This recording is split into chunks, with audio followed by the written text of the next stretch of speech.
மகாலட்சுமி தாயாருக்கு உகந்த நெல்லி மாலை. நம்ம என்ன நெல்லி மாலை எப்படி கட்டுறதுன்னு பார்ப்போம். இந்த நெல்லி மாலையை நம்ம எலுமிச்சம்பழம் மாலை கட்டுற மாதிரி கட்டலாம். நடுவில் கொஞ்சம் விதை இருக்கும். அந்த விதையை வந்து அங்கே ஊசி படாமல் நம்ம சைடில் கோர்க்கலாம். சின்ன நெல்லிக்காவை எடுத்துகிட்டா உங்களுக்கு ஈஸியாக இருக்கும். இந்த மாதிரி சின்ன நெல்லிக்காய் எடுத்துகிட்டு நீங்கள் மஞ்சள் நூல் இல்லைன்னா பச்சை நூலில் என்ன பண்ணுங்கள் கோக்கலாம். இந்த மாதிரி கோத்து வீட்டில் இருக்க நம்ம படத்துலேயும் நம்ம அம்மன் படத்துலேயும் போடலாம்.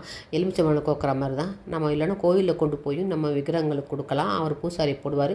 கோயில்களுக்கு கொடுக்கும்போது அது வந்து தான தர்ம கணக்குலேயும் வந்துடும். ரொம்ப நல்லதுங்க. நமக்கு நெல்லிக்காய் மாலை வந்து நம்ம இழந்த செல்வத்தை மீட்டு தருவதற்கு இந்த நெல்லிக்காய் மாலை ரொம்ப ரொம்ப சிறப்புன்றாங்க. முன்னோர்கள் சொல்லியிருக்காங்க, சாஸ்திரங்கள் சொல்லுது. அதனால் நெல்லிக்காய் மாலை வந்து செவ்வாய் வழியில் நீங்கள் சுக்கர ஓரையில் அம்மனுக்கு நீங்கள் நெல்லிக்காய் மாலை வந்து கோத்து கொடுங்க. வீட்லேயே நம்ம படங்களுக்கு வந்து நெல்லிக்காய் மாலை போடலாம். அட்சய திருதி அன்னைக்கு நெல்லிக்காய் மாலை போட்டு நம்ம லட்சுமி குபேரருக்கு நம்ம வணங்கலாம். ரொம்ப அருமையான ஒரு சிறப்பான வழிபாடுங்க. கண்டிப்பாக பண்ணுங்கள், நல்லதே நடக்கும்.